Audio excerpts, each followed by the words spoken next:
میرے آقا صلی اللہ تعالی علیہ وسلم نے فرمایا معراج کی شب میں نے جہنم میں اکثر عورتوں کو دیکھا ہے، ان کے عذابات کا بھی ذکر فرمایا۔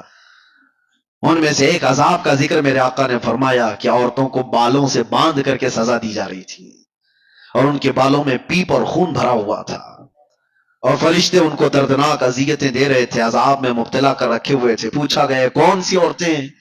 کہا گیا کہ یہ اپنی زینت کا اظہار عوام کے سامنے کرتی تھی، یہ بے حیا باہر آیا کرتی تھی۔ تمہیں اسلام نے جو عزت و وقار دیا ہے اس عزت و وقار کے ساتھ رہو، ورنہ معاشرہ بہت خراب ہوتا جا رہا ہے۔ اب یہاں مردوں کی ذمہ داری ہے، اپنی بیٹیوں کو پردہ سکھاؤ۔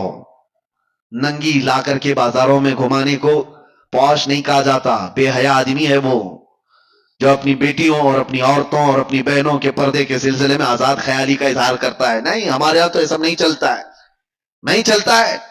میرے آقا صلی اللہ علیہ وسلم نے فرمایا دیوس جہنمی ہے، دیوس جہنمی ہے، دیوس جہنمی ہے۔ صحابہ نے پوچھا یا رسول اللہ کون ہے دیوس؟ حضور پاک فرماتے وہ شخص دیوس ہے جس کی عورت بے پردہ باہر نکلتی ہے، وہ مرد بھی جہنم میں جائے گا۔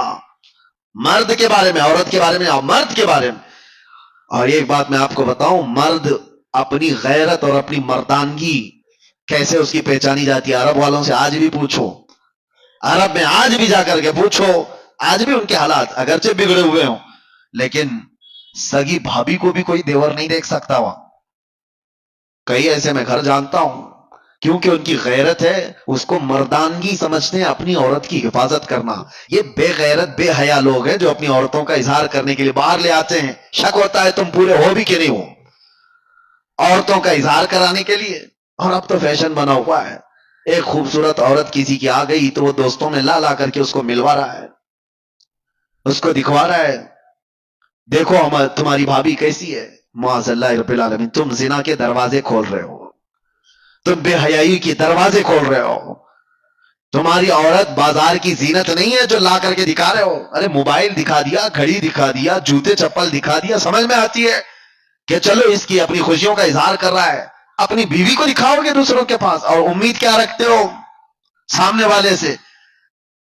یہ تو بات ہی الگ ہو گئی کہ کتے کو سامنے گوشت دکھا کر کے پھر کہا جائے کتا کچھ نہیں کرتا ہمارا، کتا گوشت خور ہے، وہ کھائے گا، آج نہیں کھائے گا، کل نہیں کھائے گا، کبھی تو تم نے دروازہ کھول رکھا ہے، وہ کبھی نہ کبھی وہ کھائے گا اس چیز کو۔